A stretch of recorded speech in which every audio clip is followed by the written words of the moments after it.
Les damos una vez más la bienvenida. Alan, estamos recibiéndote hoy y a todas y todos los que se acercaron para otra reunión de la actividad que organiza y dirige Maximiliano Clarakis, vinculada con el proyecto Violencia. Siempre decimos que el título, el nombre, es fuerte, y así también de fuertes son las actividades que estamos llevando a cabo y las discusiones que se desenlazan de las presentaciones que nos brinda este grupo de trabajo y de investigación. Maxi es el coordinador, ya empezó con estas actividades desde que empezó el centro, así que nos gusta también siempre recalcar y subrayar la constancia y la continuidad de estos encuentros y cómo se va conformando este grupo de, justamente, de trabajo, de investigación, de reflexión, que brinda a su vez toda la discusión a quienes se van acercando. Gracias entonces una vez más a todos los que están y a todas las que están conectándose. Y Maxi, te paso la palabra, así ya podemos empezar y darle los correspondientes agradecimientos y bienvenida a Alan también en su segunda parte. Bien, hoy tenemos la segunda parte de una conferencia que dio Alan el año pasado, que comenzó a dar el año pasado. El título de esta conferencia es Violencia y contraviolencia en las éticas de Jean-Paul Sartre, parte 2. Alan Patricio Savignano es doctor y profesor en filosofía por la Universidad de Buenos Aires. Se desempeña como docente en universidades nacionales e institutos terciarios de educación superior. Es director del Círculo Sartre, grupo argentino de investigación consagrado al pensamiento de este filósofo.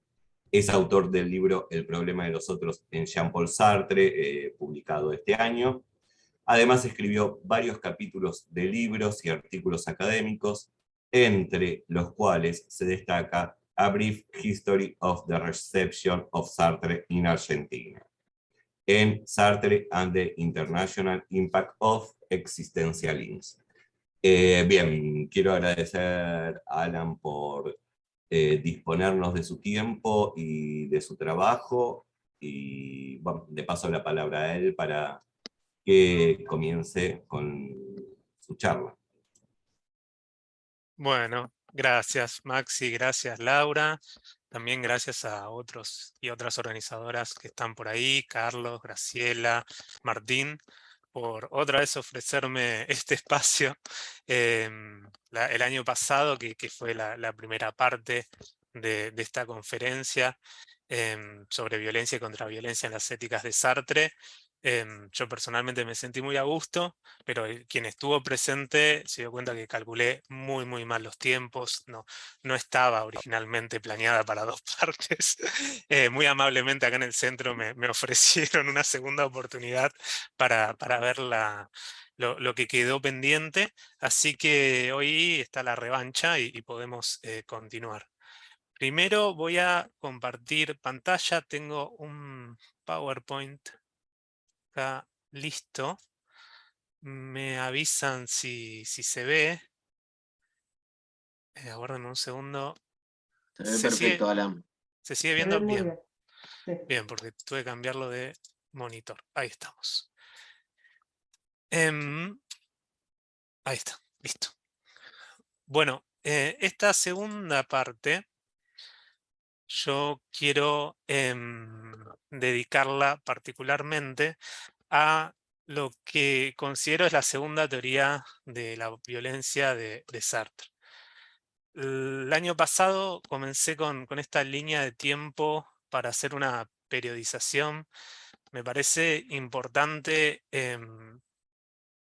definir, en primer lugar, las obras que vamos a trabajar y el contexto histórico de producción, porque determinan muy bien cuáles van a ser los debates y cuáles van a ser los casos históricos que disparan estos debates e incitan a hacer una teorización sobre los mismos. En primer lugar, yo había dado como tesis para recortar, ¿no?, todo el corpus sartreano, una división en lo que es la teoría de la violencia que aparece en los cuadernos por una moral, que está ahí sería la segunda parte de la línea del tiempo. Esto es un texto póstumo que se publica en el 83, gracias, bueno, a la edición de su hija adoptiva Arlette Elkaim Sartre, pero se escribe en 1947 y 1948 aproximadamente. Acá aparece lo que es la promesa del final del Ser y la Nada, que si lo conocen, se trata de un ensayo de ontología fenomenológica, y en ese sentido hay una decisión consciente de Sartre y explicitada de dejar la ética por fuera y no postergarla para una siguiente obra. Y en este ensayo lo que se presenta son las dos grandes dimensiones del ser para sí, ser en sí, también, bueno, la tercera, del ser para otro, y bueno, una descripción de sus estructuras inmediatas. En cambio, en los cuadernos ya se aborda la cuestión ética, y en unos apartados, yo diría son 30, 40 hojas, se aborda la cuestión de la violencia, que sin embargo no es algo inaudito en lo que es el pensamiento sartreano. Si pensamos en su literatura, ¿no?, en sus trabajos filosóficos, y uno de los primeros relatos cortos que escribe, después queda compilado en El Muro, que es la primera obra de la línea del tiempo, tenemos varias, ¿no?, narraciones que abordan la cuestión de la violencia, donde se destaca particularmente Erostrato, ¿no?, de la historia de este personaje que consigue un arma y sale a asesinar de manera gratuita, inspirada en el personaje mítico de Erostrato, el que quema, ¿no?, el templo en Éfeso de Artemisa, y se vuelve popular por ese acto destructivo, ¿no?, que es claramente un acto de violencia. Pero bueno, también lo podemos encontrar en la infancia de un jefe y en Lucián, en el antisemito que aparece en ese relato, ¿no? Son cuestiones que van apareciendo. Em, pero bueno, ahí esta fue el abordaje de la primera teoría de la violencia, que vamos a ver que está muy arraigada a, bueno, la teoría del ser y la nada, y a una moral que podríamos categorizar de escatológica y muy enfocada en la vida del individuo y la posibilidad de dejar lo que es un modo existencial de mala fe y pasar a un modo existencial de autenticidad, ¿no?, que es la propuesta que aparece en los Cahiers, donde la noción de, por ejemplo, conversión es crucial, y la idea de la generosidad y el don también pasan a ser muy, muy, muy interesantes. Y después, bueno, tenemos la segunda teoría, que yo creo que se va cocinando a finales de los 50 y después queda plasmada en Crítica de la razón dialéctica, ya en el primer tomo, que es el que se publica en Vida en 1960. Después se aparece, muchos hablan de una aplicación, ¿no?, de la teoría de la violencia de la crítica en la introducción de Los Condenados de la Tierra, del libro de Fanon, la famosa introducción que va a dar mucho que hablar, y más adelante voy justo a mencionar a dos contemporáneos de Sartre, filósofos, por un lado Hannah Arendt y por otro lado Raymond Aron, que van a considerar que acá hay un estilo de glorificación de la violencia subversiva, terrorista por parte de Sartre. Teoría que después incluso va a tener un desarrollo mucho más claro, como si cuando uno lee la introducción del texto de Fanon, parece hay ciertas piezas faltantes que yo encuentro en una conferencia que da Sartre en Roma, en 1964, que se publicó póstumamente, por lo menos bueno, los manuscritos de las anotaciones que tenía él, hace muy poco, ¿no? En 2015, bueno, no tampoco, el tiempo pasa y uno y se va quedando más atrás. Me acuerdo cuando apareció, era toda una novedad.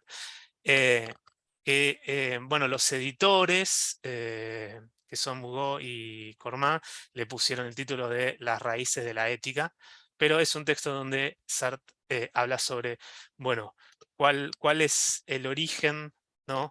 de la moralidad, ¿no? Más allá de las morales positivas, que vamos a ver que son caracterizadas de cierta manera, ¿no? El trabajo tiene que ver de dónde está enraizada en la moral.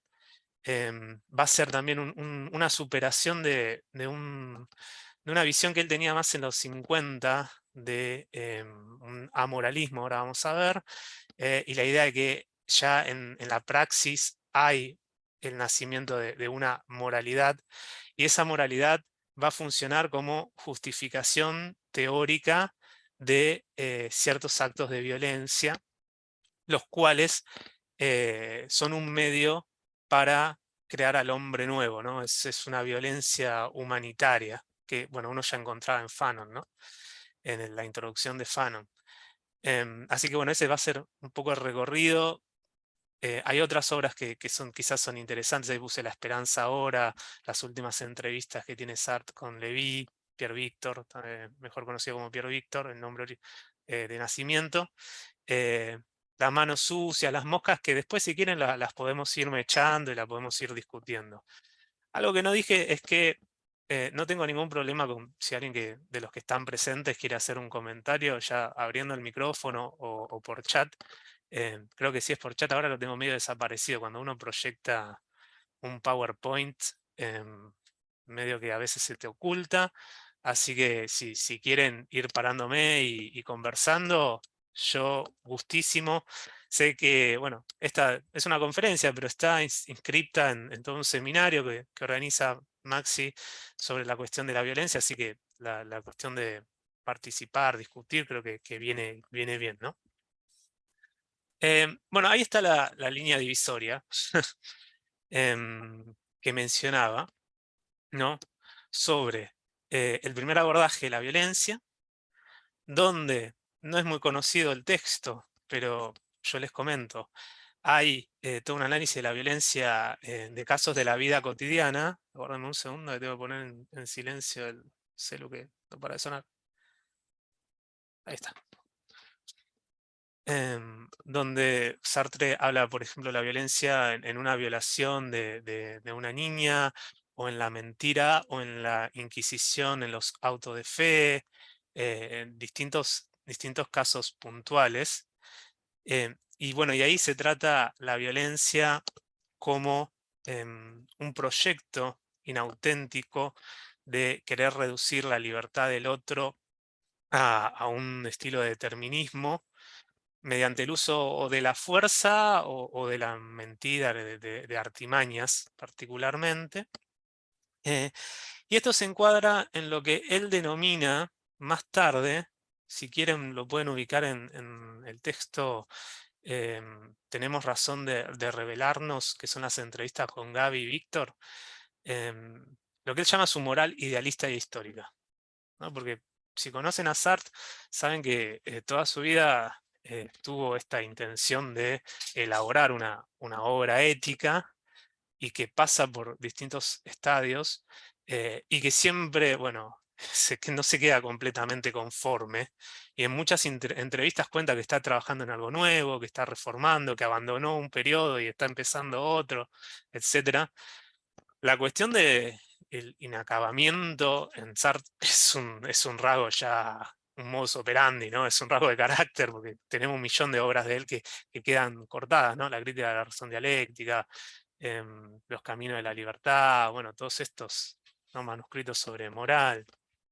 Pero bueno, lo que son los cahiers son deliberadamente abandonados, ¿no? en el 48, por una toma de conciencia de que se llevó a un camino sin salida. Y eso tiene que ver con una visión moral que él dice idealista y ahistórica, ¿no? Fuera de una teoría histórica que explique cómo se conforman ciertos sistemas de valores y normas a los cuales bueno, nosotros somos lanzados y desde la infancia somos inculcados y nos establecen ciertas barreras.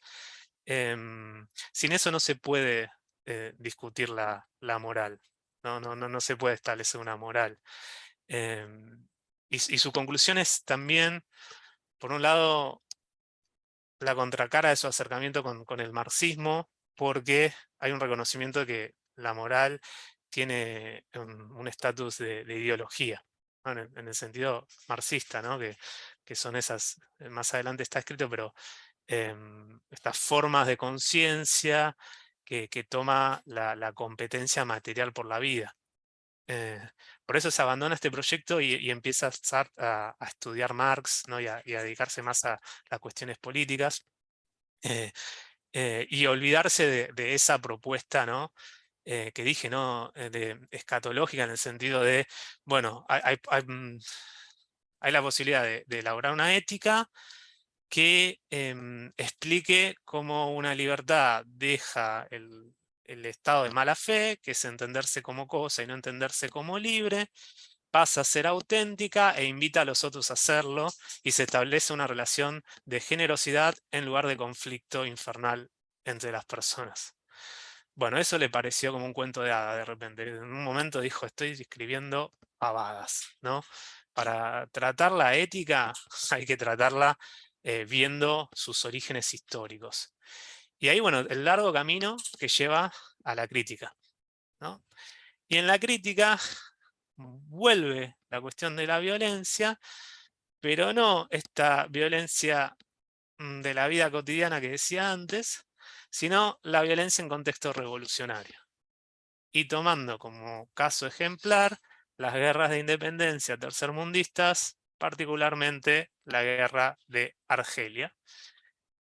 Y la violencia que se va a entender en ese caso como una contraviolencia, porque va a ser una respuesta a la opresión colonial, va a tener, y acá hay todo un debate, si es una explicación de cuáles son las causas, ¿no? materiales e históricas de que haya un estallido y haya una guerra armada civil que busque cambiar, ¿no? el sistema de gobierno y sobre todo el sistema de propiedades de una sociedad, y eso implica la matanza, el asesinato, porque es guerra.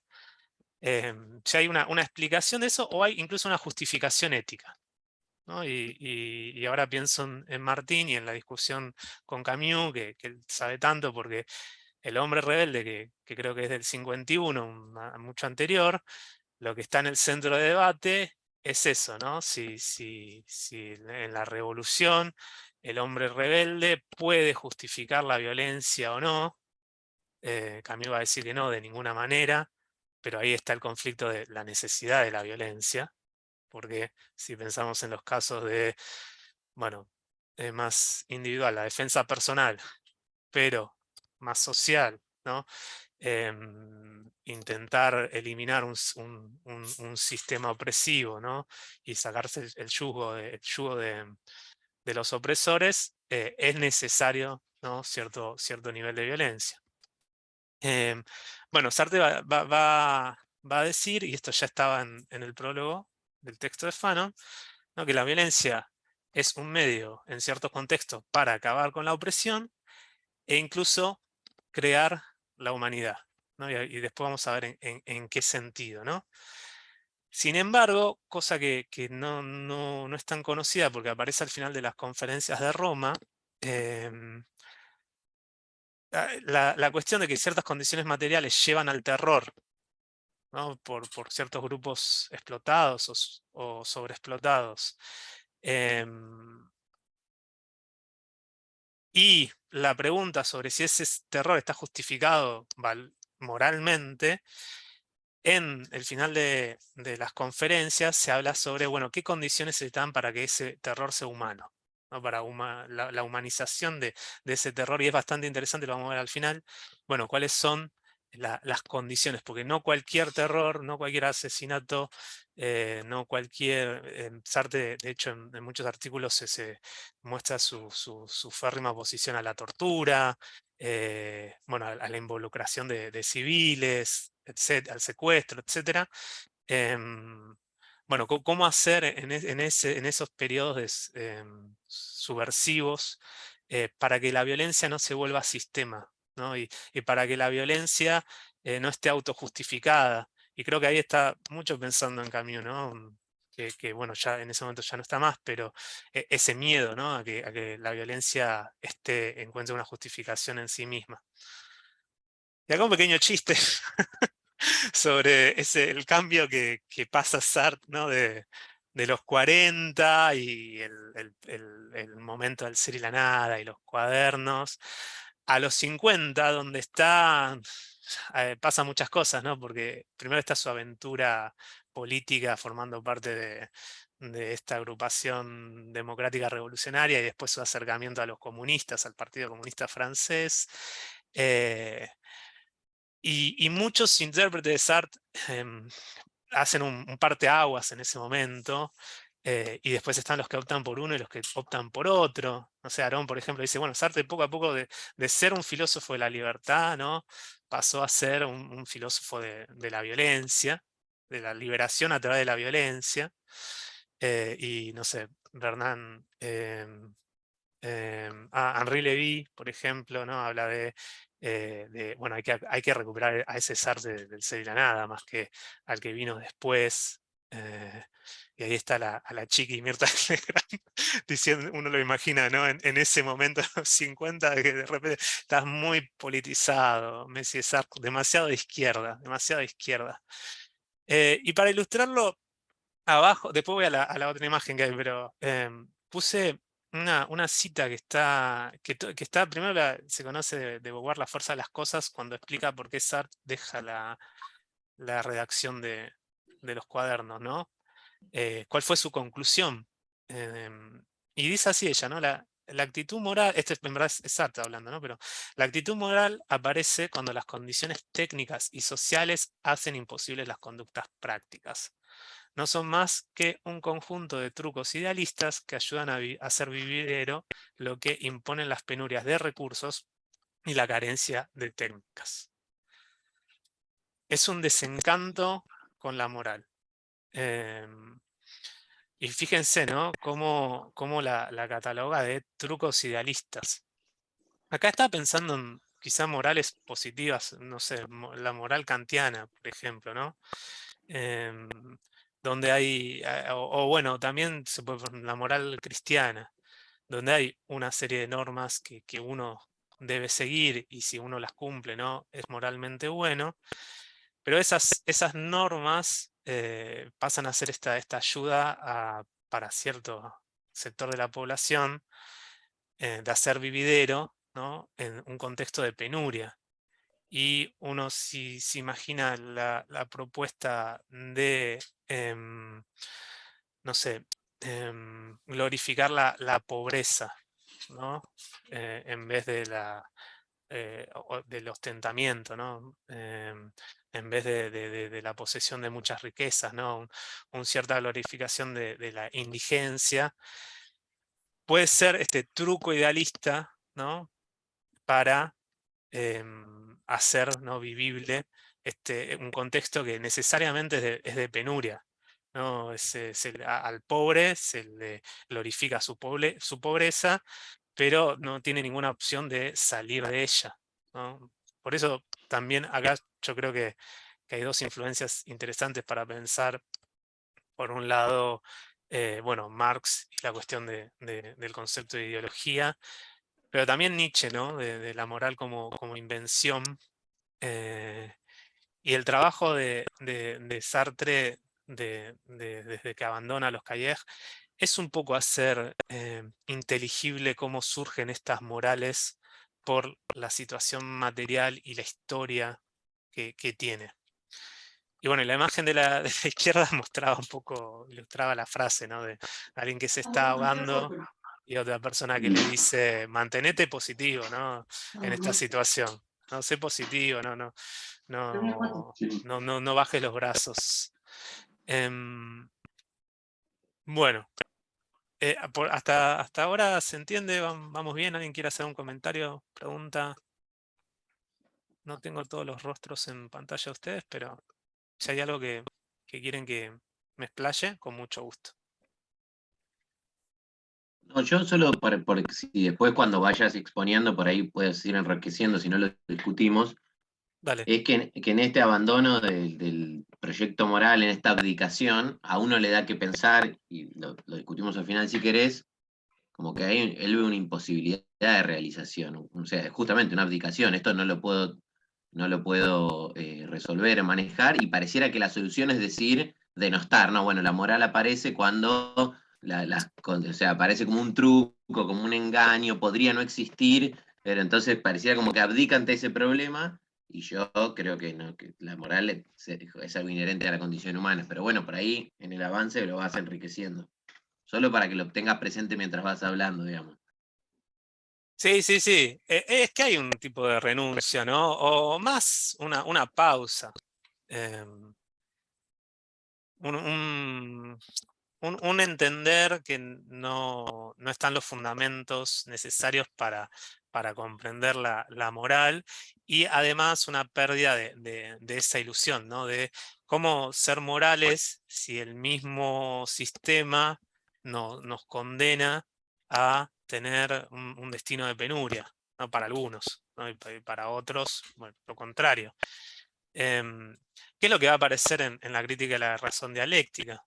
La comprensión de que bueno, la praxis, el trabajo material de la praxis, ¿no? La materia trabajada, las relaciones con los otros y demás, van creando ese espacio de contrafinalidad, que es lo que va a tener el nombre de lo práctico inerte, y eso práctico inerte define un destino para las personas. Y si una persona tiene como destino la muerte, que es la categoría de lo subhumano, ¿no? Porque toda sociedad define sus muertos potenciales, dice Sartre en la crítica de razón dialéctica, tomo uno. Acá está ilustrado con la balsa de la medusa, ¿no? De Jericó, que bueno, es un episodio muy conocido en la historia francesa y después inmortalizado en este cuadro y otros, que ahora bueno, no lo recupero para no perder tiempo. Pero es esta idea de estos náufragos, y muchos de ellos no logrando sobrevivir. eh, y como decía, ¿no? Esta cuestión de que cuando, cuando nacemos, el sistema social, y la cuestión de que los recursos de los cuales se disponen siempre son escasos, es la categoría de la escasez o rareté, ¿no? La rareza, creo que también se traduce de la crítica, implica que un grupo humano no va a poder satisfacer sus necesidades vitales, ¿no? Sus necesidades vitales. Y esto es bastante importante porque el reconocimiento de esto también tiene consecuencias en la comprensión de la violencia, ¿no? Porque si entendemos que existe esta escasez, y esta escasez es un factum, y por el momento parece un factum insuperable de que no hay lo bastante para todos, y va a faltar comida, o va a faltar puesto de trabajo, va a faltar vacunas, o siempre va a faltar para que todos estén satisfechos. La interiorización de esta escasez es el germen de la violencia, ¿no? En los seres humanos. ¿Por qué? Porque el otro de repente aparece como un rival. Si hay pocos recursos, ¿no? de algo, el otro los puede acaparar antes que yo, y su presencia es captada como una amenaza de muerte. acá, bueno, nota al pie, que me parece interesante, es algo que discutimos el año pasado, pero en el ser y la nada, en las relaciones concretas con los otros, se habla de que el conflicto es el sentido originario, ¿no?, de las relaciones interpersonales. Y está toda esta lectura, bueno, pesimista de Sartre, de que la vida social es un infierno y nos queremos matar entre todos, etc.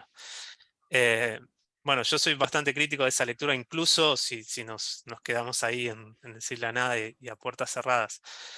Pero en la crítica a la razón dialéctica, la primera relación entre los seres humanos, y acá Sartre es clarísimo, es la reciprocidad y el reconocimiento, ¿no? Una praxis reconoce la otra praxis. Y en ese reconocimiento se puede dar la cooperación.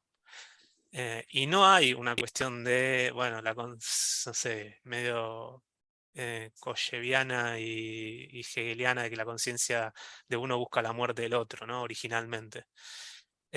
La lucha, ¿no?, la dimensión agonística, aparece acá con la escasez, que es este dato contingente de la historia, que hace que el otro sea un contrahombre, ¿no? Un contrahombre, ¿no? Es el mal, ¿no? De hecho, bueno, acá también nace la moral, que para Sartre tiene una estructura maniquea, ¿no?, de dividir entre dos principios, lo bueno y lo malo. Lo malo surge de estos contrahombres, que es una amenaza de muerte para mí. Y viéndolo más en un plano macro,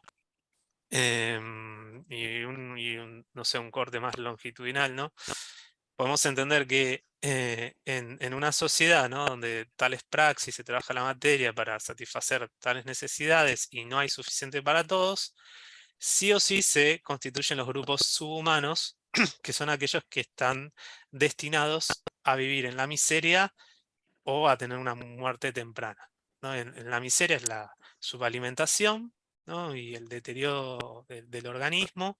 También puede ser la privación a bienes culturales, ¿no?, la privación a la educación.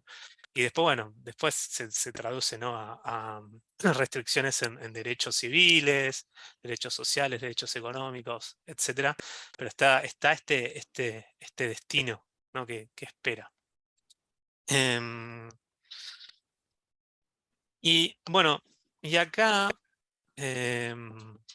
traigo a colación una muy famosa cita de Los Condenados de la Tierra, la introducción, que muchos leen, y acá dos representantes, Aarón en Historia Dialéctica de la Violencia, o Hannah Arendt en Sobre la Violencia, como una glorificación de Sartre a la violencia revolucionaria, y su adscripción a la idea hegeliana y marxista de que la violencia es la partera de la historia, ¿no? Que por la violencia se avanza en la historia. Y la cita dice así, nunca está de más no recordarla, ¿no? Cuando los campesinos reciben los fusiles, los viejos mitos palidecen, las prohibiciones desaparecen una por una, el arma de un combatiente es humanidad. Porque en los primeros momentos de la rebelión hay que matar. Matar a un europeo es matar dos pájaros de un tiro, suprimir a la vez a un opresor y un oprimido. Quedan un hombre muerto y un hombre libre. El sobreviviente por primera vez siente un suelo nacional bajo la planta de los pies. Acá tenemos esta identificación entre el asesinato en este contexto de rebelión y la creación de un hombre nuevo, ¿no? Que es algo muy criticado, y por ejemplo un intérprete estadounidense, Sartre, Ronald Santoni, tiene un texto sobre la violencia que en Sartre y tiene como subtítulo Curiosa ambigüedad, ¿no? Y su punto central es esta idea de que por la violencia se mata al hombre pero se crea al hombre, que en el texto está acá, bueno, creo que está más adelante en la cita, pero esta identidad entre la metáfora de la lanza de Aquiles, ¿no? Que mientras lacera y corta y lastima, también sana, ¿no? Pero bueno, acá inspirado, ¿no? en las reflexiones de Fanon, esta idea de la necesidad de la violencia para dar una respuesta al colonialismo, ser un proceso de liberación e incluso de constitución de una nación, ¿no? Bueno, mi idea es un poco de la conferencia de las raíces de la ética, retomar como una glosa de esta cita, ¿no? A través de distintos puntos que aparecen ahí en esa conferencia. ¿Por qué Sartre hace este estilo de apología? Que siempre para mí queda abierta esta cuestión de si va a ser una explicación de cuáles son sus causas, o va a ser un poco más una justificación ética, ¿no? de algo, ¿no? excusable, por así decirlo.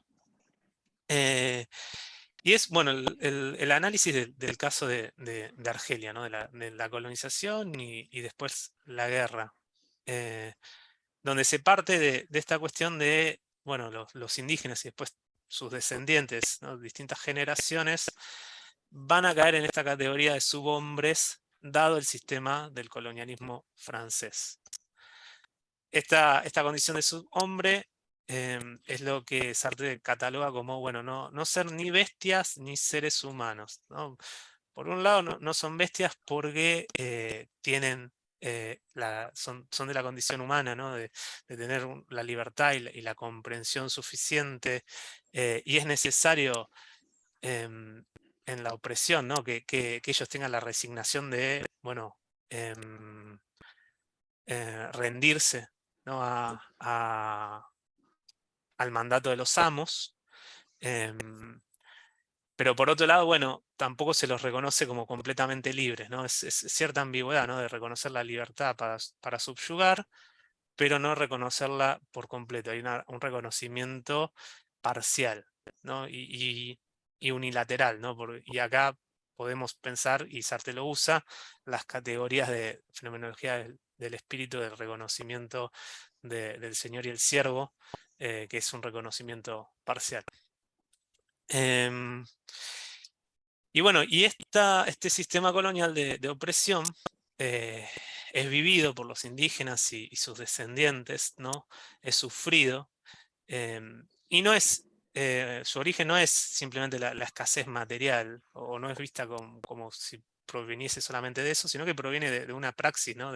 Es el otro el que me oprime, ¿no? El sistema colonial y racista que me oprime, que incluso está en contradicción con los valores del humanismo liberal que sostiene la Francia y la metrópolis, ¿no? Valores que tienen, ¿no? su nacimiento en la Revolución Francesa, y una praxis que fue desapareciendo y se volvió una exis, ¿no? Como una disposición, ¿no? Y a lo largo de los años, la negativa de la metrópolis y bueno, de los colonos en Argelia a asimilar la población musulmana, la población argelina, frente a esos valores del humanismo liberal, darse cuenta de eso es lo que va a, por así decirlo, ¿no? fogonear, o va a establecer las condiciones para la violencia de la subversión. Y bueno, Sartre en esto quizá se opone a otros como Camus, ¿no? de que la asimilación, o sea, una solución pacífica entre el gobierno francés y bueno, la población indígena argelina, no es posible, ¿no? Y no es posible por una negativa de la metrópolis, porque le sirve a la metrópolis tener mano de obra sobreexplotada, más explotada que los obreros de la fábrica de la metrópolis, y bueno, el ingreso de materia prima y demás, ¿no? Entonces dividir a la población en dos categorías y privarla de derechos de una. La colonización genera una interiorización de esta violencia de la praxis, ¿no? de los colonos o los colonizadores, que es vivida, ¿no? Es arte, justo enfatiza esta cuestión de que es una cuestión afectiva, sobre todo, al principio, y luego va a ser exteriorizada como contraviolencia. Primero se vive como fuerza incomprensible, ¿no? Fuerza incomprensible que surge de la falta de satisfacción de las necesidades vitales. Y después tiene manifestaciones, algunas manifestaciones que él llama básicas, el asesinato y la masacre, pero acá es el asesinato, ¿no? ¿Cómo se dice? ¿No? Esporádico, ¿no? El de repente alguien mata al dueño de una tienda, ¿no? O alguien, bueno, incluso entre los propios colonizados, ¿no? Roba a otra persona, ¿no? Para poder vivir, etc. Pero bueno, esa violencia se va ensanchando, esa violencia interiorizada, cuyo origen es la praxis de los colonizadores. Em, y lo que... Y lo que tiene como mensaje o como raíz esa violencia, más allá de las múltiples formas que pueden tomar, y aparte formas muy atroces, Sartre habla de este rechazo a la condición de subhumanidad, ¿no? A las que uno está obligado, ¿no? Y que encontró como destino frente a la situación colonial.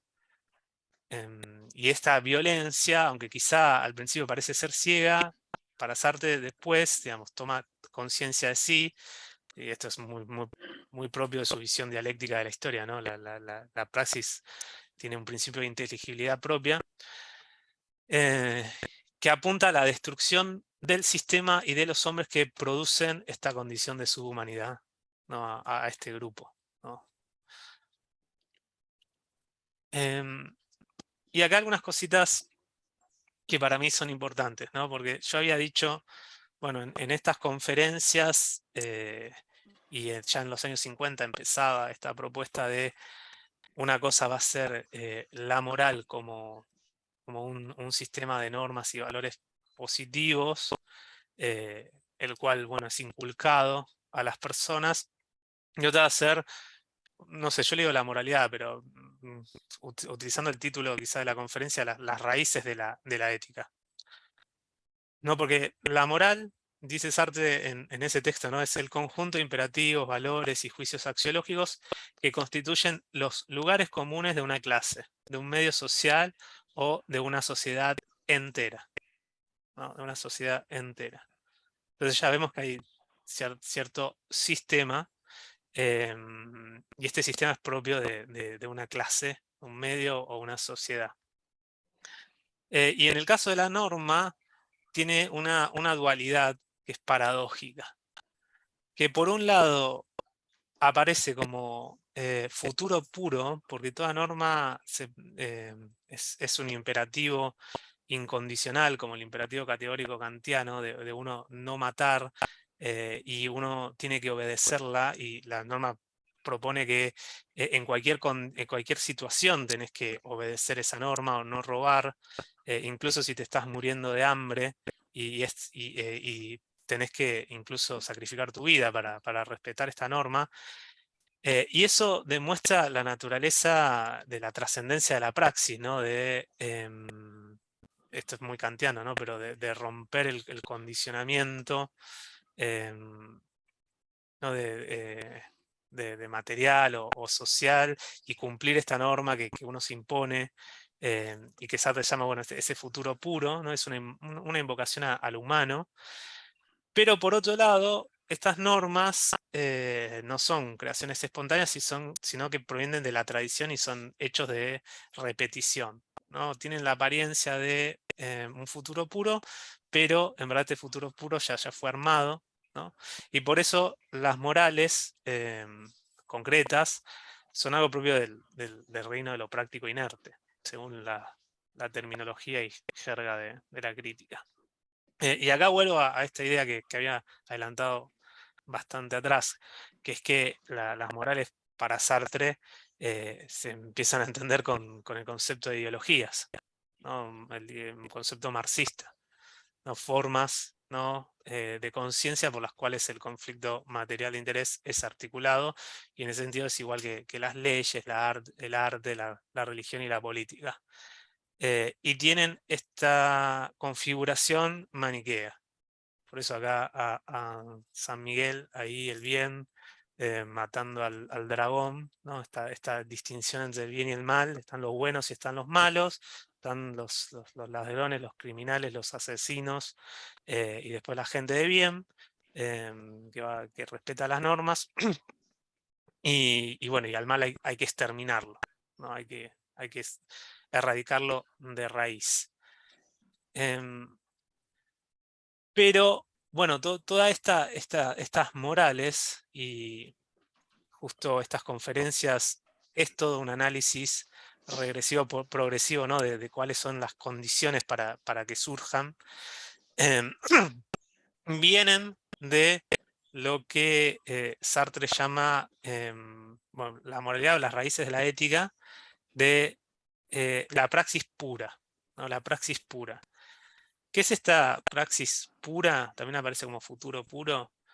Que bueno, todo ser humano lo primero que busca es la satisfacción de las necesidades orgánicas. Y acá está, bueno, la raíz de la praxis en cuestiones orgánicas, incluso en la animalidad del hombre, ¿no? De satisfacer la necesidad. Y la necesidad es, como dice en la crítica, ¿no? El origen de la dialéctica, ¿no? La negación de la negación, ¿no? Intentar conservar el organismo como totalidad implica la negación de la materia, y un elemento de trascendencia, ¿no? Esta praxis pura proyecta lo que llama el hombre integral, que es el hombre satisfecho, ¿no? Es un estilo de idea, pero idea habría que agarrarlo entre pinzas, porque Sartre habla de que este hombre integral es más un punto de fuga, ¿no? No es algo que se pueda conocer, no es algo que se concibe. Podemos ver reflejos, imágenes, representaciones de cómo sería, y cada época tiene la suya, ¿no? Este hombre integral, ¿no? Y la filosofía de cada época va a proponer una imagen de eso. Pero en sí, como era no sé, el proyecto en el ser y la nada, es incognoscible, no se puede conocer, ¿no? Es un componente de la praxis que impulsa toda la praxis, pero es incognoscible. Y lo que es más interesante aún es que es inalienable, ¿no? Que incluso el trato con la materia, y la reificación de la praxis con ese trato de la materia, no aliena, ¿no? esta praxis pura, ¿no? Sino que sigue presente ahí. E incluso la alienación que proviene de los otros, de un sistema social, o la opresión, no elimina esta cuestión de proyección del hombre integral. Y este hombre integral es intuido, ¿no? Sobre todo por las clases explotadas. Esto es muy propio de Sartre y de Beauvoir, ¿no? De intentar buscar la verdad en las clases explotadas, o sea, en los condenados de la tierra, ¿no? Dar la razón primero, ¿no? A esas clases, y cobra mayor vigor, sobre todo en los momentos de insurrección. O sea, en los momentos donde la amenaza está ahí en la puerta, cuando se establecen grupos en fusión, como bueno, en el primer tomo de la crítica está el famoso análisis de la Revolución Francesa, la toma de la Bastilla, la amenaza de las fuerzas del rey, y bueno, la constitución de ese grupo en fusión. insurreccional, que proviene de esta cuestión, ¿no? de las necesidades insatisfechas y la amenaza a muerte, une las praxis individuales, y su finalidad última es traer a esta humanidad integral, ¿no? donde todos tendrían sus necesidades satisfechas. Que también frente al otro, y en este caso frente a quien ocupa el papel de opresor, es un reclamo, ¿no? un reclamo de reconocimiento de la condición humana. Esto también lo dice, ¿no? Los colonizados, la primera relación que tienen con los colonos es de reclamo de la condición humana, ¿no? Y si esa condición no es reconocida, es lo que moviliza la violencia, que va a tener distintas etapas y distintas manifestaciones, y puede llegar, si las condiciones se dan, a la subversión, a la conformación de un grupo de fusión, ¿no? Y al asesinato. Que antes que nada, bueno, como había dicho, primero es sentida como una fuerza incomprensible, ¿no? La violencia sufrida es interiorizada, ¿no? La no satisfacción de las necesidades. Y aquí está lo que les había adelantado antes, de que si el terror es inevitable, acá tenemos la imagen de la libertad guiando al pueblo, de la Croix, pero también lo pensamos en el caso de la guerra de Argelia. Si la asimilación, ¿no? O sea, de Argelia con Francia no es una opción viable porque no le conviene al gobierno francés, y la condición de su hombre no se puede resolver por vías pacíficas diplomáticas u otras, bueno, adviene, quiérase o no, la violencia, ¿no? Y siempre puede pasar a un increscendo. Y en cierto sentido, bueno, esta violencia está justificada en lo que había dicho antes, de que de reclamo de ser reconocido como hombre, el reconocimiento de la humanidad que está siendo vedado, ¿no? constantemente, y uno está obligado a mantenerse en esa subhumanidad. Ahora bien, justo al final de la conferencia hay unas notas donde se habla de cuáles son las únicas condiciones que permitirían que ese terror esté humanizado, ¿no? Una humanización del terror. Porque esto también es interesante si lo conectamos con las entrevistas con Pierre Víctor, donde Pierre Víctor le dice a Sartre, en esa época, en los 60, considerabas que la violencia, hacías una ética de la violencia como si fuera un medio para un nuevo humanismo. Y él le responde que la violencia no es sinónimo de fraternidad y no es lo que va a crear al nuevo hombre. Lo que sí en ciertas situaciones es el único arma que se tiene para allanar el camino, ¿no? Es más palabra menos. Estoy parafraseando un montón, pero si quieren después tengo el archivo por ahí para buscar justo la cita. Lo cual para mí es esta cuestión de no entender como un cheque en blanco que da Sartre a todo acto de violencia, sea violencia terrorista, de un atentado, ¿no? O otro tipo de situación. ¿Cuáles son las condiciones? Yo las sinteticé en 4. La primera que nos dice es procurar que la violencia no se vuelva sistema, ¿no? Y aclara mantener en un estado provisorio relativo a las condiciones de su surgimiento, ¿no? Entonces, la primera condición, restricción, es la cuestión de no volver a la violencia sistema. Creo que acá hay un diálogo posible con Camus. Después, los terroristas deben atenerse de inventar una ideología del terror y costumbres limitadas al terror, ¿no? Como yo entiendo, ¿no? Como no ser seducidos a el poder que genera el terror y hacer toda una ideología alrededor de eso. Tercero, no hay otra justificación del terror que su necesidad. Se debe luchar contra él en la misma medida en que se aplica.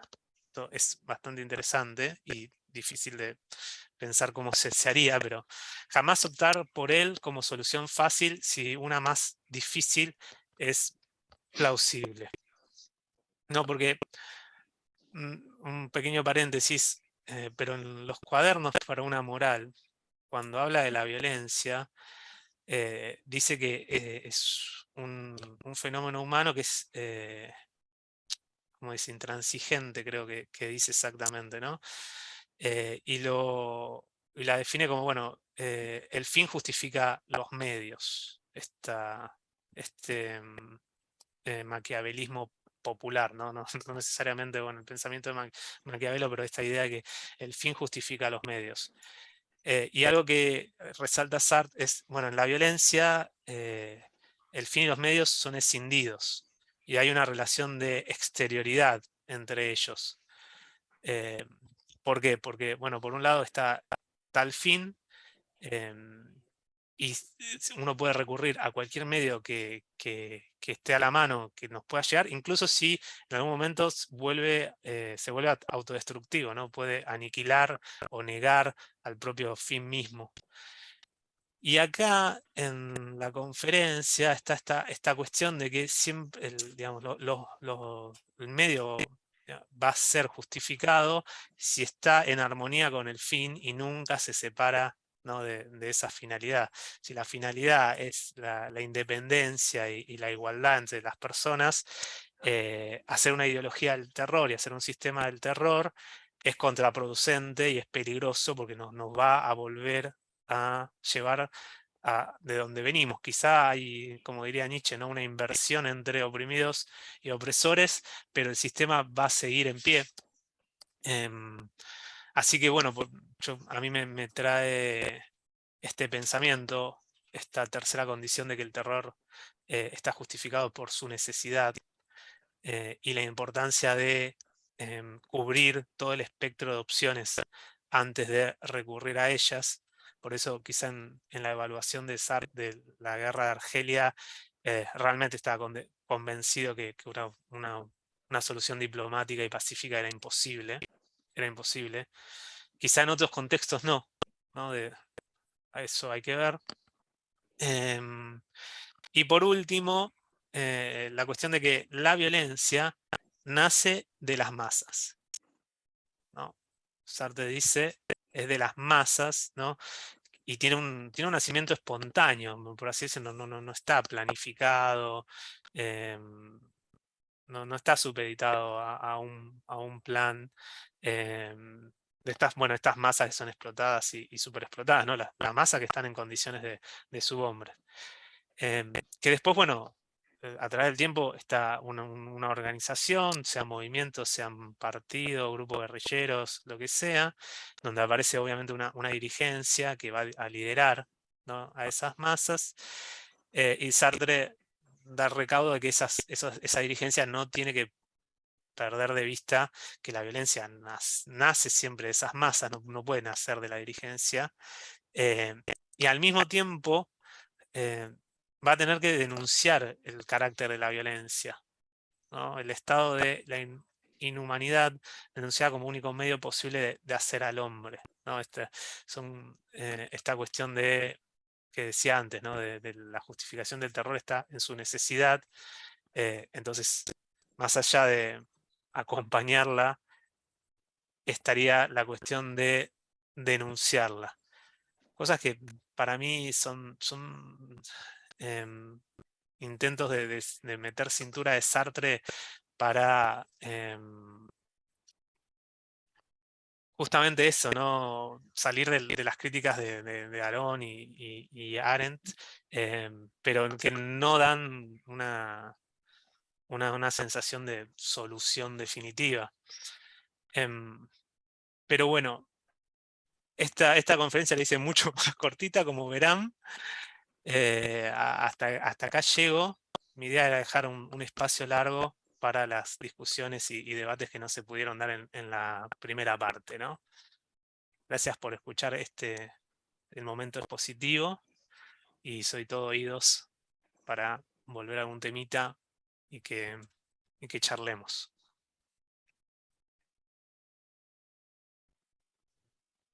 Bueno, ante todo, muchas gracias, Alan, por tu exposición y como siempre reconociéndote tu claridad y la profundidad de tus planteos. Pasamos entonces a las preguntas y comentarios del auditorio, del público. Veo que ya Martín levantó la mano. Te paso la palabra. Gracias, hola. Alan, bueno, estuvo bárbaro, te agradezco yo también, la verdad que está muy bueno. No, voy a tratar de ser bien sintético. Primero me llamó poderosamente la atención esta anteúltima filmina, que ya no usamos más ese término, en el que mostraste las raíces de la moral, porque pensándolo esto en una clave de diálogo entre Albert Camus y Jean-Paul Sartre, que están ahí en la época, bueno, Camus se muere, y que aparecen siempre como antagonistas, yo leía, las anoté de hecho, porque me llamó tanto la atención, esta. Creo que son todas las condiciones que en El hombre rebelde más o menos establece Albert Camus para hablar de una suerte de naturaleza humana y del surgimiento de la rebelión que lo manifiesta, porque habla justamente de o sea, mirá esta, por ejemplo, la más notoria es: cobra el mayor vigor en momentos de insurrección de los grupos en fusión. O sea, el hombre rebelde es el que manifiesta esta rebelión, manifiesta un valor, dice Camus, que hasta ahora se torna confuso, pero se reconoce como límite, que es al final, sentida primero como una fuerza incomprensible, la violencia sufre. O sea, hay algo que no comprendo, pero entiendo que es un límite que hay que marcar. Se reclama el reconocimiento de esa condición humana, para mí y para los otros. Bueno, lo que digo es que estas raíces de la ética son muy similares a esos fundamentos que quiere dar Albert Camus en El hombre rebelde. Obviamente que después, lo que viene después sobre la justificación o la humanización del terror, ahí ya habría disensos, pero me parece que esto es una forma solapada, ¿no? No estoy diciendo que Sartre esté plagiando a Camus ni nada, ¿no? Pero de más o menos estar en la misma línea, ¿no? Sartre jamás diría que hay una naturaleza humana, o por lo menos eso creemos, pero está más o menos diciendo que hay justamente algo inalienable, hay un hombre integral. Estas ideas que están ahí girando me parece que tienen que ver un poco con lo que Camus reconoce como esa naturaleza humana, que está hablando de esa solidaridad de unos con otros frente a la condición absurda. Sí, después lo que no termino de cerrar, me parece esto que vos decís al final, estos cadereos, son un poco eso, ¿no? Porque al final es como, no sé, asesinar a los asesinos nos termina convirtiendo en asesinos. O sea, no entiendo cómo uno podría acceder a una suerte de humanización del terror. Entonces, mi pregunta final, o sea, mi pregunta es esto, es nunca más vigente para mí esa crítica que le hace Albert Camus en la nota del hombre rebelde, donde dice que me expliquen los existencialistas cómo van a hacer para fundar una moral sin apelar a un valor trascendente. Entonces, yo no sé si estas raíces de la ética que aparecen acá son una suerte de manotazo a una suerte de valor trascendente, que después se traiciona, porque uno no podría tampoco aplastar ese hombre integral que hay en el otro, lo que fuera.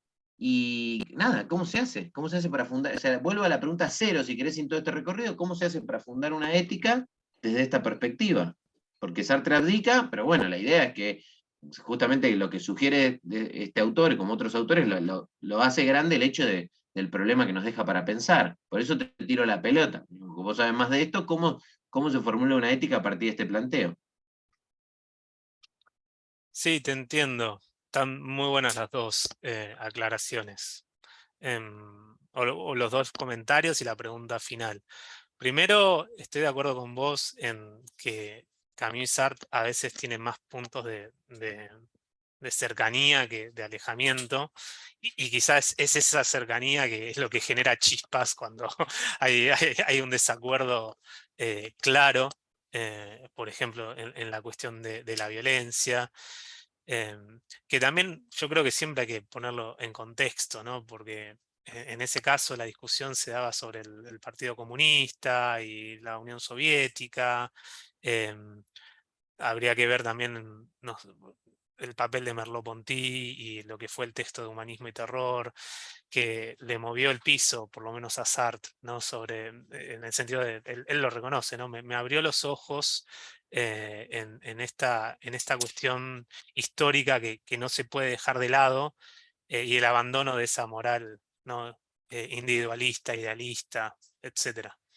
De las reglas de ser una persona moral. ¿Cuáles son las reglas de que podemos seguir para ser una persona moral?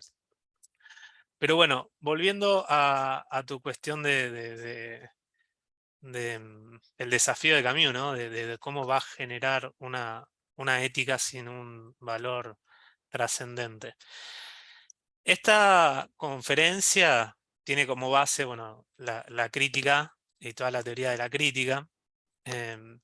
Y estas raíces de la ética están en la materialidad y la animalidad del ser humano, ¿no? Y en ese sentido, bueno, en la praxis que nace de esa necesidad, ¿no?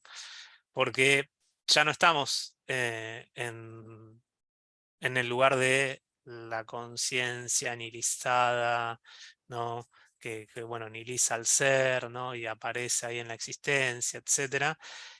Sino que estamos en un conjunto de hombres, mujeres, seres humanos que tienen un cuerpo, y ese cuerpo tiene esas necesidades, y esas necesidades en cada praxis individual es el origen, ¿no? De la dialéctica, ¿no? Y esa dialéctica incluye lo que acá en las conferencias se llama esta praxis pura. Y no sé si vas a estar de acuerdo conmigo, pero esta praxis pura no es ningún elemento trascendente que aparece de fuera, un ex máquina, sino que es la praxis, ¿no? En sus bases más originarias, que lo que reclama es justamente la satisfacción de estas necesidades para la conservación del organismo. Y de eso Sartre extrae, hay todo un sistema de mediaciones que uno está obviando acá, pero bueno, está ahí, esta moral, ¿no? Esta moral, esta ética de hacer surgir al ser humano, que se encuentra, y acá esta sería una de las mediaciones, con la escasez y con praxis otras que establecen límites, ¿no? para esta satisfacción a ciertos grupos, y esos grupos interiorizan eso y después lo exteriorizan en la violencia, ¿no? Entonces, esa violencia revolucionaria estaría justificada desde esta praxis pura, a fin de cuentas.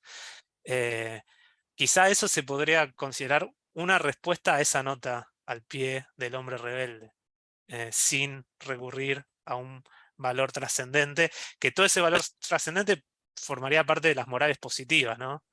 Esa creación de Dios como principio, ¿no? Como decía Nietzsche, el no sé cuánto teísmo. Monotonoteísmo. Monotonoteísmo. Ahora no me sale. Pero lo deja a Graciela, que tenía la mano levantada hace un rato. Sí, Pasamos la palabra a Graciela. sí.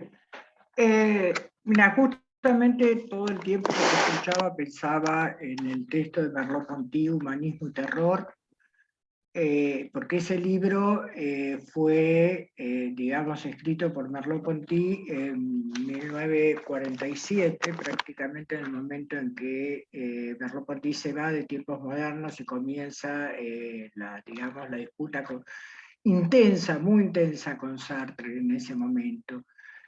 En primer lugar, voy a tratar de ser sintética porque en realidad tengo varias cuestiones, ¿no? Pero voy a empezar por esta de Humanismo y Terror, porque me llamó la atención cuando, bueno, yo te seguía y pensaba todo el tiempo, ¿no? Es decir, en esta obra de Merleau-Ponty, hoy ya no es más un panfleto, hoy es una realidad. y justamente después de todo lo que acabas de decir más todavía. Me llamó la atención cuando dijiste que Sartre se reivindica, no se reivindica, digamos, sino que habría que pensar, dijiste Merleau-Ponty, que hiciste una referencia concreta, ¿no? Es decir, de Sartre a Merleau-Ponty respecto a humanismo y terror. Eso se me perdió recién. Ahora, lo que fundamentalmente la tesis, digamos, central, y que por eso me llamaba la atención en tu exposición, de Merleau-Ponty respecto de la violencia y sobre todo el humanismo y terror, es justamente, digamos, esta, ¿no? Es decir, condenar el terror, condenar la violencia, digamos, sobre todo a partir de Merleau-Ponty parte del análisis del libro de Koestler, El cero y el infinito, Sí. donde justamente se condenan los procesos de Moscú en nombre, ¿no es cierto?, decir, de la violencia, de la moral, mejor dicho, es decir, pero de una moral que es obviamente la moral sostenida por el liberalismo, ¿sí? Es decir, en términos de lo que vos decías recién, sostenida, digamos, por la Francia, digamos, así oficial. Y que por otro lado tiene que ver con cierta actitud, diría yo, no condenaría tampoco la moral kantiana, sino con cierta actitud respecto a considerar que es también una actitud cristiana, ¿no? Es decir, de la caridad, de las buenas intenciones.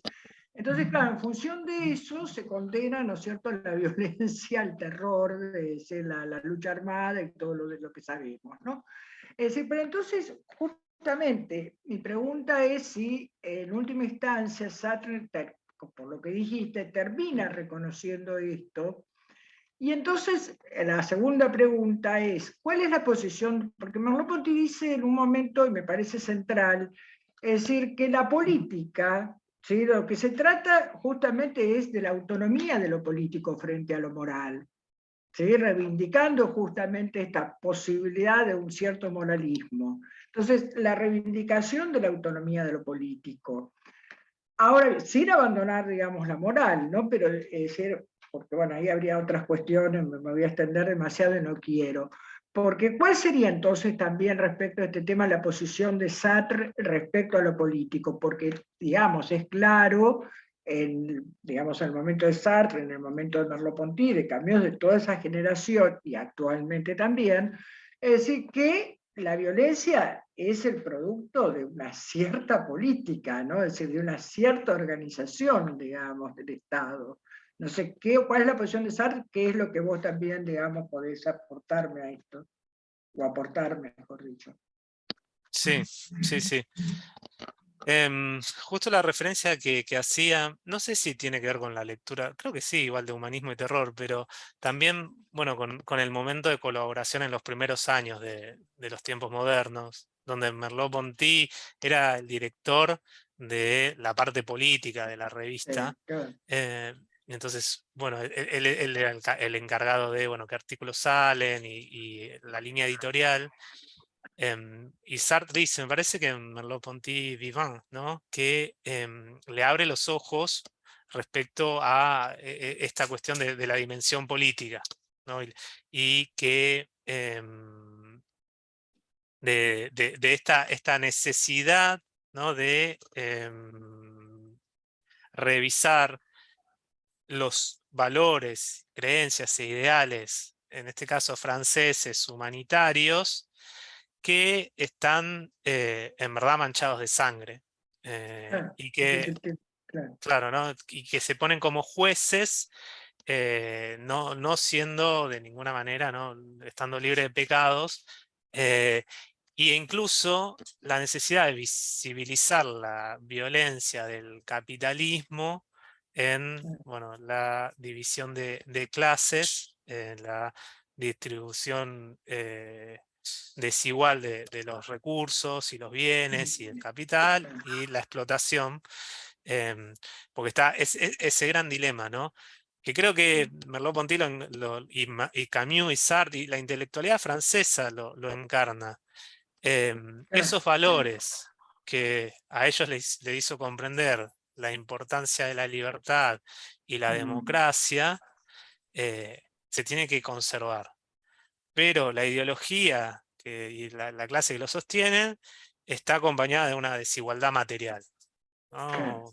Acompaña entonces, ¿qué Claro, hacen? pero espera, Alan, porque Sí. justamente esa desigualdad material producida, y con esto ya me callo por ese no, sí, No, no, producida no, por la no. Sí, escasez, sí, intervení, producida pensemos fundamentalmente, juntos. sí, pero quiero dejar, digamos, abrir el diálogo, pero esa Sí. desigualdad producida por la escasez, ¿sí?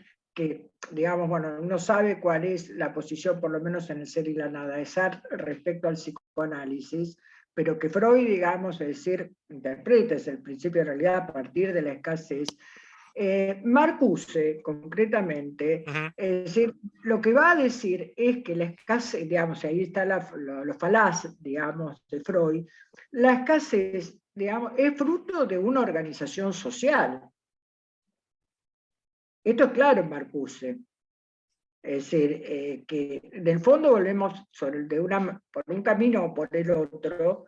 Creo que lo que hay que poner, no, digamos, hay que poner nada, es decir, hay que digamos, tener bien claro cuál es o cuál es esa organización política, ¿sí? Es decir, cuál es porque es política social, ¿no? Obviamente, pero que desencadena este tipo de situaciones y que este tipo de situaciones no se condenan en nombre de una pura moral o una moral, digamos, de las intenciones. Sí, entiendo a dónde apuntabas, Graciela, porque esta escasez en la crítica parece medio como un dato natural, pero después hay que pensar que gana una configuración histórica y social, y además es escasez o sea, de recursos que refieren a una necesidad, pero ¿de qué necesidades hablamos también, no? Porque podemos hablar de necesidades básicas de nutrición, pero también hay luchas por otras necesidades secundarias e incluso artificiales, ¿no? De accesos a bienes y bienes culturales. Y ni que hablar que, bueno, este es un problema que Max había tratado en un artículo que yo leí que está excelente para mí, que ahora no, perdón Maxi, porque no recuerdo el nombre, pero justamente tratás esta cuestión de que, bueno, la escasez es un factum, ¿no? Y frente a este factum está el conflicto y si no desaparece ese factum, el conflicto parece que va a persistir todo a lo largo de la historia.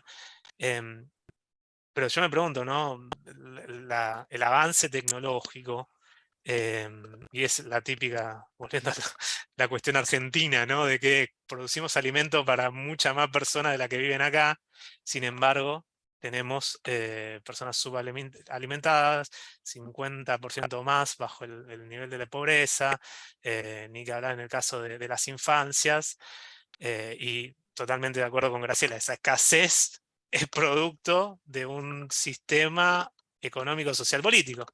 No es un dato natural, ¿no? No es, por supuesto. Y en Sartre está esa ambigüedad, yo creo, ¿no? Bueno, esta escasez, pero acá, no sé, es extraño, ¿no? Me perdí un poco, igual, de dónde venía esta charla, pero quería decir que estaba de acuerdo con vos en ese punto. Creo que había otra mano levantada de Santiago. Alópoli.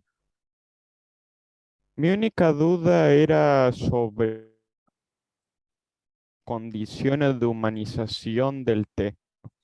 Y me llamó la atención la segunda, la que dice, los terroristas deben abstenerse de inventar una ideología del terror y costumbres limitadas al, al terror.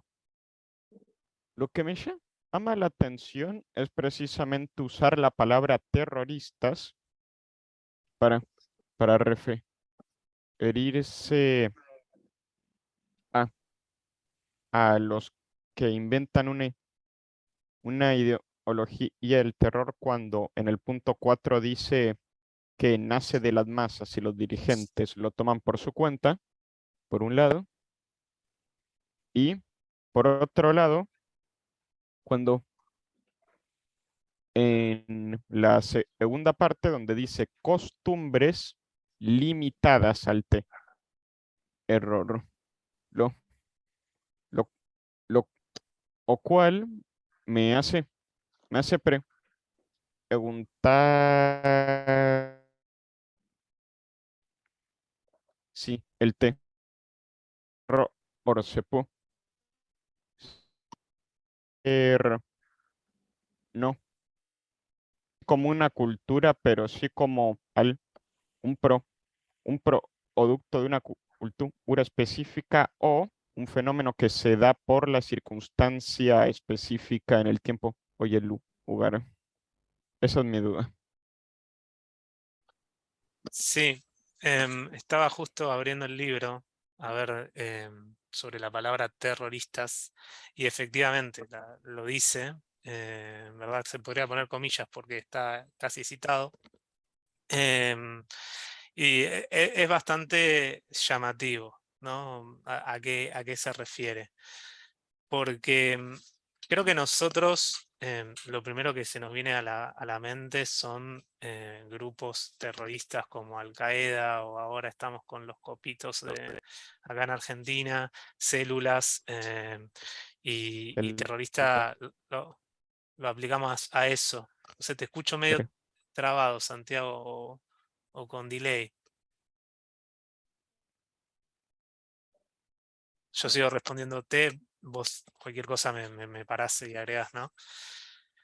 En este caso, como en la conferencia, en verdad estaba hablando, por ejemplo, del FNL, el Frente Nacional de Liberación, y después el brazo armado, cuando habla de terroristas, habla de esa guerra civil, y bueno, no sé, secuestros de figuras importantes del gobierno colonial, o un tipo de boicot a una fábrica o a un tren, secuestros, etcétera, que también, bueno, se replicó en la metrópolis con el grupo del ejército secreto, etcétera, ¿no? Entonces,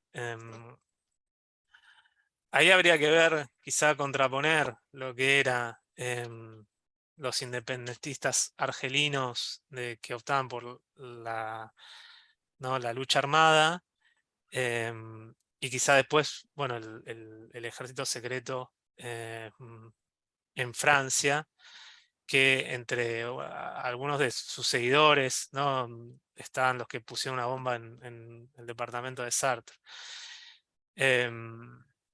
Acá quizá, no sé, pienso que terroristas está pensando, o más otra vez, ¿no? En estos grupos que para él vienen de una base popular, y que después ganan una forma y una institucionalización.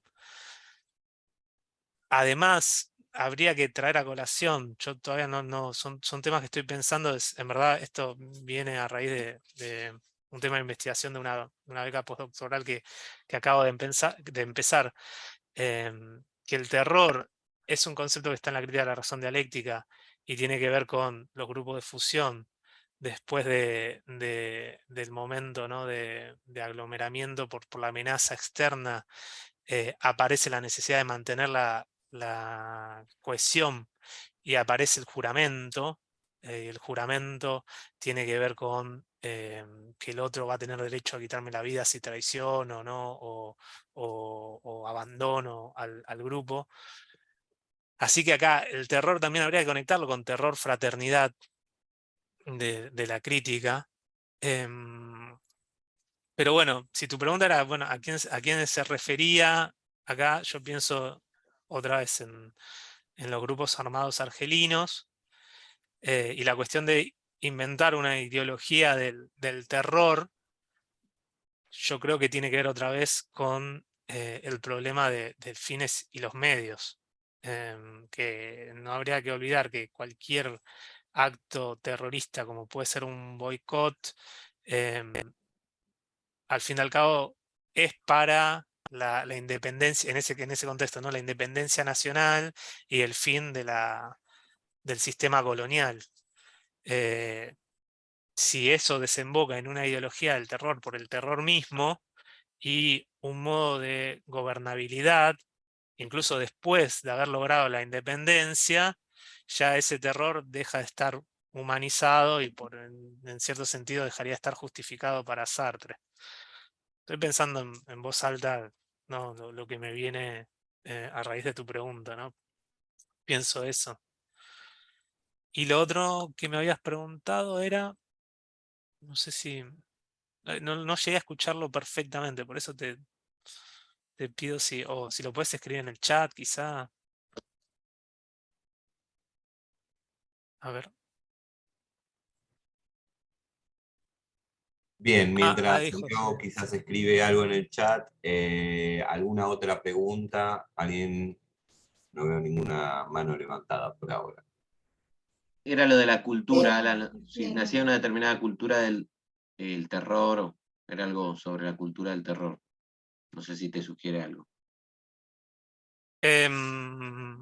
Bueno, sería lo mismo que ideología del terror, ¿no? Me parece que aparecería como sinónimo, ¿no? Utilizar el terror como instrumento gubernamental, ¿no? Para gobernar una sociedad. Pienso en eso. Bueno, hasta que pregunte alguien, levante la mano, voy a hacerte yo una pregunta, Alan. Bueno, ante todo, ¿no? Quizás retomando antes de la pregunta un comentario en torno a esta disputa entre Sartre y Camus. Si bien es conocida la disputa Sartre-Camus y es conocida la disputa Sartre-Merleau-Ponty, hay una primera disputa que narra el propio Sartre en su homenaje a Merleau-Ponty, que es entre Merleau-Ponty y Camus. Y en algún punto la cuestión lo narra en Merleau-Ponty viviente, traducido al español como Historia de una amistad.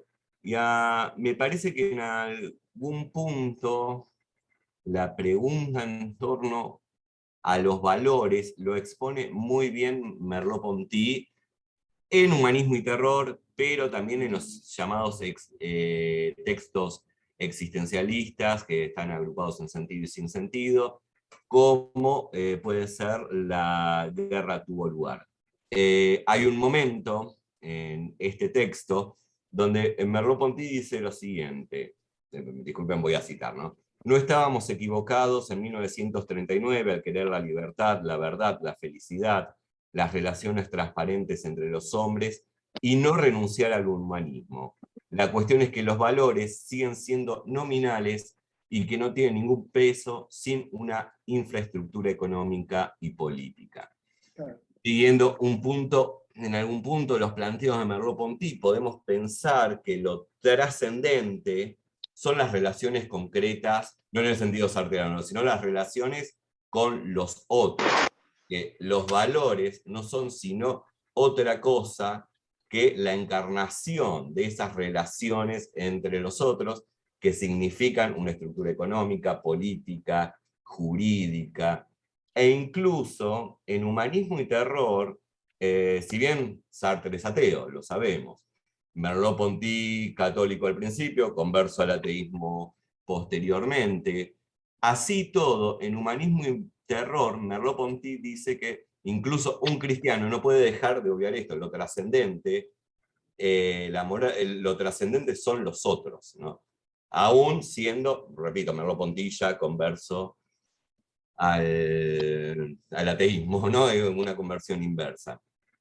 Me parece que ahí habría que tener en cuenta, además de la discusión Sartre-Camus, esta primera discusión Merleau-Ponty-Camus, ¿no? Donde Merleau-Ponty narra Sartre se fue muy enojado de una reunión con Camus, etc. Bueno, pero la pregunta que te quería hacer, o el comentario, es, vos cuando mencionás cómo se va dando, que esto es algo que está presente, ¿no? La cuestión del reconocimiento es aún lo que subyace al conflicto. Esto lo podemos ver incluso en el ser y la nada, incluso en la cuestión de esta oposición, subjetivación, objetivación. Es una relación de reciprocidad. Bien, en la crítica de la razón dialéctica, Sartre comprende, cuando habla de la explotación y de la opresión, que son dos figuras distintas, dos figuras que tienen como correlato dos fenómenos distintos. Ambos se van a dar en el se van a dar en el ámbito del reconocimiento. En el caso de la explotación, hay un reconocimiento parcial del otro, ¿no? Cuando Sartre habla de la forma del contrato, ¿no? En donde el capitalista explota al proletario, se da un reconocimiento parcial del otro, en donde el otro, obrero, es reconocido como sujeto libre y en igualdad de condiciones. Eso va a posibilitar la explotación. Disculpad porque tengo el texto acá, voy a hacer una... Porque hay una frase en esta... Sí, dale para adelante, sí. Una frase que me parece fantástica y en donde sigue siendo actual, sobre todo en estos tiempos de surgimiento de este anarcolibertarianismo, ¿no? Sartre dice lo siguiente: el respeto absoluto de la libertad del miserable en el momento de hacerse el contrato es la mejor forma de abandonarle a las sujeciones materiales. ¿No? Como ese reconocimiento de la libertad absoluta del otro en situación de vulnerabilidad, en situación de miseria, es la mejor forma de arrojarlo a la sujeción de las condiciones materiales miserables, ¿no? Y por otro lado, cuando habla de la opresión, que es donde trabaja la cuestión del colonialismo, de la deshumanización, Sartre parte de la base de que el opresor, al gestar una serie de acciones para deshumanizar al oprimido, al colonizado, ya hay un reconocimiento previo de la humanidad. No puedo querer deshumanizar, intentar deshumanizar al otro si no tengo un reconocimiento primero de la humanidad del otro. Y en este sentido, bueno, la pregunta sería, si vos no ves quizás que la palabra reconocimiento en Sartre no es necesariamente para describir un fenómeno, ¿cómo podríamos decirlo?, positivo. Reconocimiento puede darse también en el reconocimiento puede hacer referencia al antagonismo, bueno, a la explotación, a la dominación, a la opresión. Quizás nosotros, ¿no?, cuando hablamos de reconocimiento, hablamos de reconocimiento como pares, reconocimiento de derechos, pero también el reconocimiento y la reciprocidad es la base de la explotación y la opresión. No, eso. Sí, totalmente de acuerdo con vos. La cuestión del reconocimiento es fundamental. De hecho, también para pensar la violencia, la opresión, en los cuadernos para una moral, justamente habla de la paradoja de la violencia, que quiere reducir al otro a un objeto y esté determinado y que esté al servicio mío para lo que quiero, pero que igualmente primero tengo que reconocerlo como libertad, y esa libertad tiene que resignarse como tal y ceder, ¿no?, su autonomía a mí para volverse objeto. Y es lo mismo que uno puede encontrar en el sadismo y el masoquismo, en las relaciones concretas con el prójimo del ser y la nada. ¿Por qué? Porque este reconocimiento, sí, no es todavía un reconocimiento en sentido de derechos civiles, ¿no?, y sociales, sino que tiene que ver algo más básico, quizá a nivel ontológico, fenomenológico, originario, que es tomar el fenómeno del otro como otro, ¿no? Entender que el otro es otro, ¿no? Y distinguirlo de otros entes que, como un objeto inerte y material, o la bestia, porque justamente con la opresión y la discriminación, incluso en el antisemitismo, ¿no?, o bueno, la discriminación racial, está esta paradoja, y lo que después va a catalogar con un término hegeliano, la mala conciencia del opresor, que es esto, ¿no?, de querer reducir al otro a bestia de carga, pero para eso antes reconocerlo como ser libre, que tiene que conceder. ¿No? Hay una complicidad siempre. Esa complicidad obviamente que no es acordada como un contrato en condiciones de igualdad, sino que es frente a una desventaja. En el caso de guerra podemos pensar, ¿no? La fracción victoriosa, y acá otra vez creo que volvemos, ¿no? Al capítulo 4 de Fenomenología del Espíritu, ¿no? La amenaza de muerte hace que otro ceda y se vuelva esclavo, pero no deja de ser autoconciencia, ¿no? Y eso es fundamental, porque solamente una autoconciencia puede ser esclava, ¿no? Si no es una autoconciencia, no podría hacerlo, ¿no? Y no pasaríamos al siguiente estado de la experiencia de la fenomenología del espíritu, nos quedaríamos con la primera parte. Pero bueno, Sartre creo que en el reconocimiento menciona eso, ¿no? Y parece algo muy básico y por básico pobre. Esta cuestión de reconocer al otro como sujeto como libre y consciente. Y es una condición a priori de la opresión. En los Kayak dice, no se puede oprimir una piedra. ¿Por qué? Porque la piedra no es libre. Si la piedra fuese libre, en ese caso habría que oprimirla, y esa libertad tiene que ceder a las exigencias del otro, ¿no?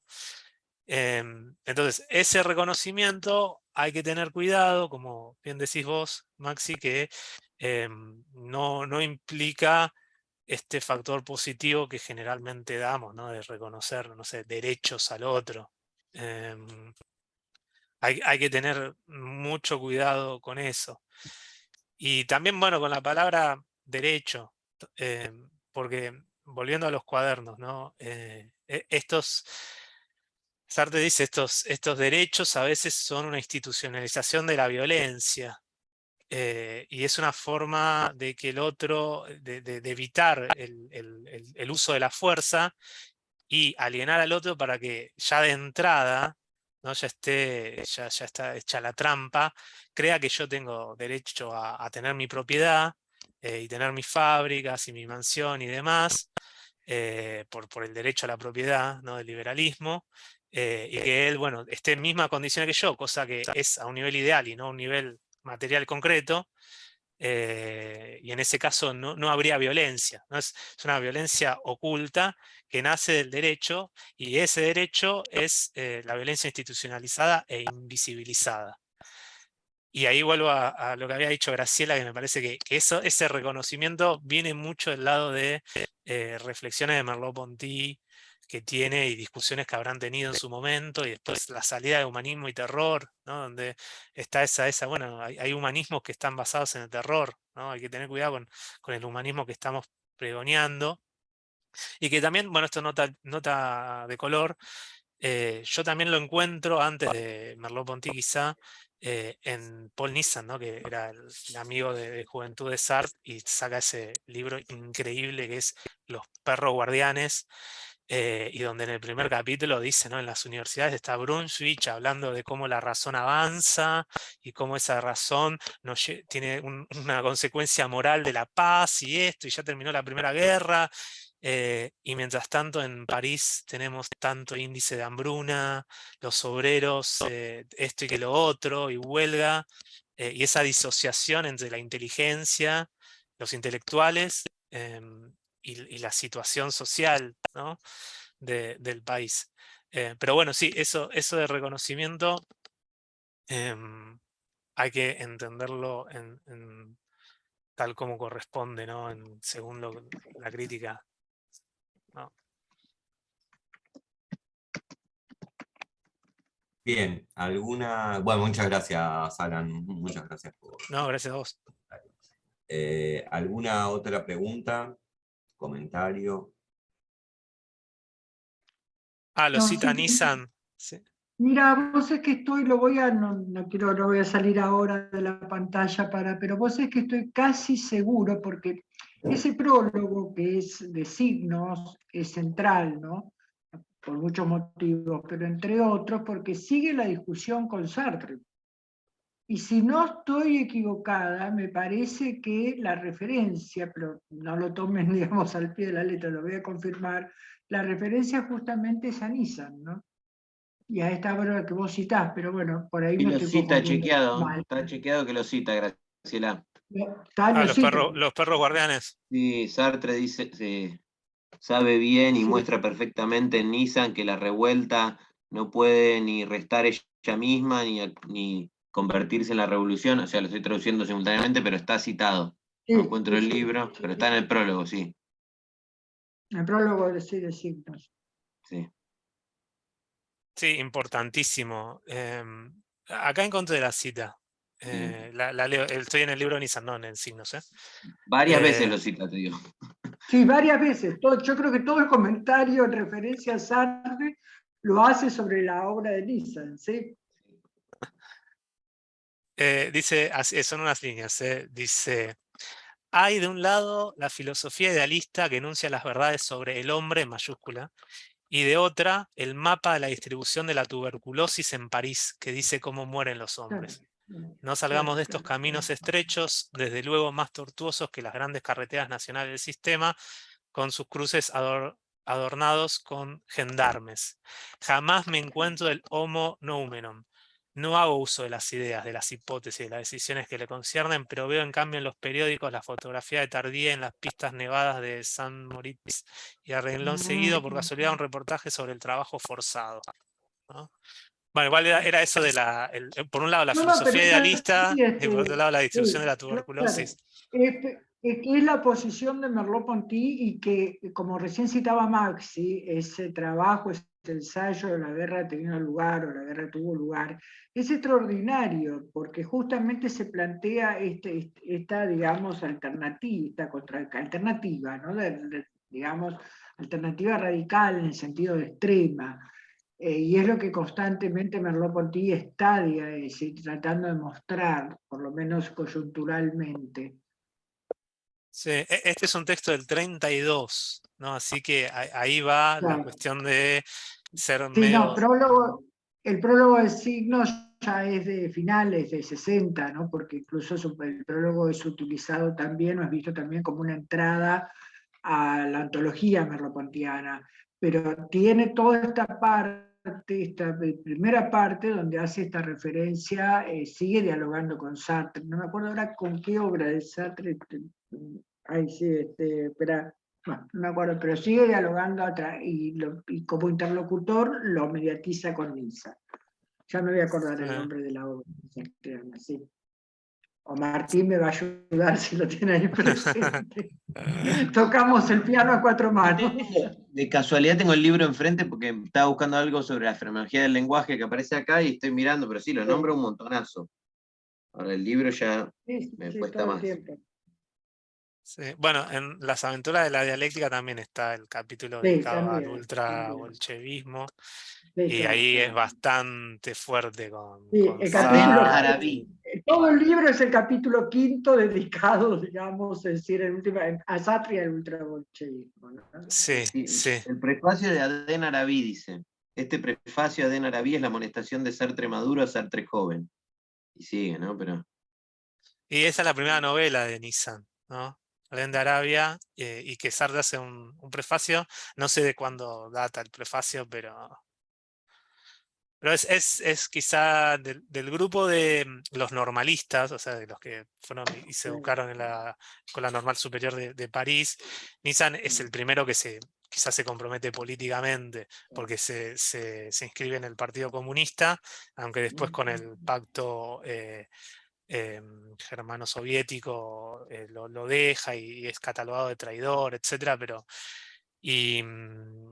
Y creo que bueno, también tuvo varios artículos en la Guerra Civil Española, mientras Merleau-Ponty y Sartre estaban en la fenomenología, el existencialismo, y hasta que no estalló la guerra en el 39, no aparecían esos artículos de ellos. Bueno, eso no lo había pensado, Alan, sí. Estaban en otro mundo, estaban ahí en sus carreras y el texto, aspiraciones intelectuales de escritores, ¿no?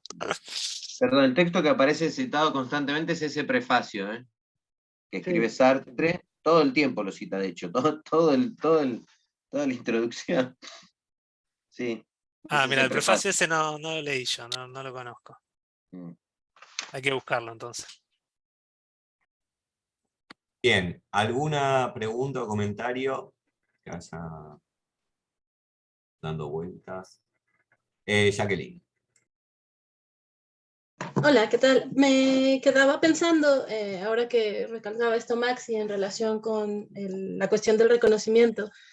Y bueno, creo que la gran virtud de muchos autores es poder aterrizarlos, ¿no? Y sobre todo cuando son discusiones que no necesariamente están muy, que no son contemporáneas. Y me quedaba pensando en el tema del reconocimiento también a propósito de lo que sucede en 1550, ¿no? Con la Junta de Valladolid, donde justamente se procura justificar a partir del reconocimiento. Hay un reconocimiento de toda esta conquista de digamos, los nativos de la región, y que hay ese reconocimiento incluso, y que es la justificación para dar una, bueno, como le diría Ginés de Sepúlveda, para dar una guerra justa, ¿no? Para justificar precisamente lo que sería la conquista.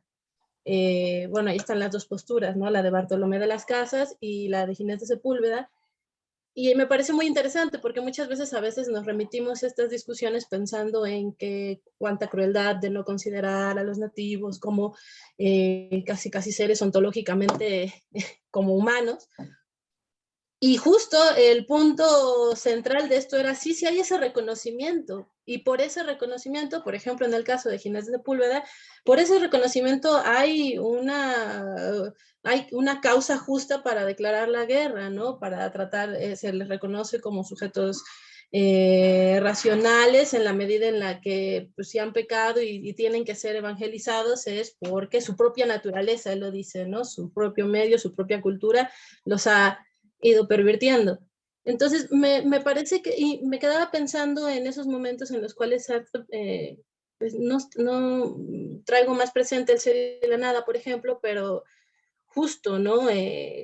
Cuando está hablando, cuando está haciendo su reflexión en relación con el tema de la mirada, o sea, al principio, muy al principio de esta tercera parte del ser y la nada, que se deja ver un poco esta cuestión también del reconocimiento, aunque no lo dice, creo yo, con todas sus letras, y que me parece que sí es consciente, ¿no? De que no hay como esta ambivalencia entre el reconocimiento es puramente un acto, un gesto positivo por parte de uno hacia otro, sino que trae consecuencias, ¿no? Que también pueden ser, pues ciertamente, pues, catastrófica según la situación, ¿no? Entonces me parece muy interesante también, a propósito del tema de la violencia, justamente, ¿no? O sea, ¿qué pasa a partir de este reconocimiento y cuánta violencia no ha justificado o a cuánta violencia, digamos, no se la ha institucionalizado, ¿no? O sea, como precisamente el reconocimiento como una primera vía para la institucionalización de cierta violencia, ¿no? Y se vuelve esto un acto sistemático. Pero bueno, me quedaba pensando un poquito esto a propósito de la intervención de Maxi y lo que habían estado diciendo. Y pues muchas gracias, Alan, estuvo estupenda tu conferencia. No, gracias a ti, Jacqueline. Sí, creo que justo viene de la mano de lo que había dicho Maxi con el contrato laboral en un sistema capitalista, ¿no? La necesidad de reconocer al otro como libre para la venta de la mano de obra, y lo cual va a llevar a la opresión, ¿no? Y al robo de la plusvalía, etc. Me parece que para lo que vos traes a colación, hay muchos aportes en los Callejas, ¿no? Que yo, la verdad que hoy marqué la discontinuidad por, nada, cuestiones pragmáticas de parte 2, vamos a ver, ¿no? las novedades, pero también hay muchas líneas de continuidad, y una de ellas viene justo ahora a cuento porque em, en la violencia hay una tendencia a la institucionalización y a la justificación. Y como bien vos decís, ¿no? Hay que justificar el uso de la fuerza. Y una de esas maneras es a través del derecho, ¿no? La elaboración de un sistema jurídico donde otorgue derechos y dé una ventaja al opresor y una desventaja al oprimido. Y en los Cahiers, Sartre es muy escéptico sobre la cuestión del derecho. Es como que roza una postura anarquista, incluso, ¿no? Hay que desconfiar de todo derecho. De hecho, hay una frase que dice, no, algo así, después si quieren la busco, pero no hay derecho que no haya nacido de una violencia o viceversa.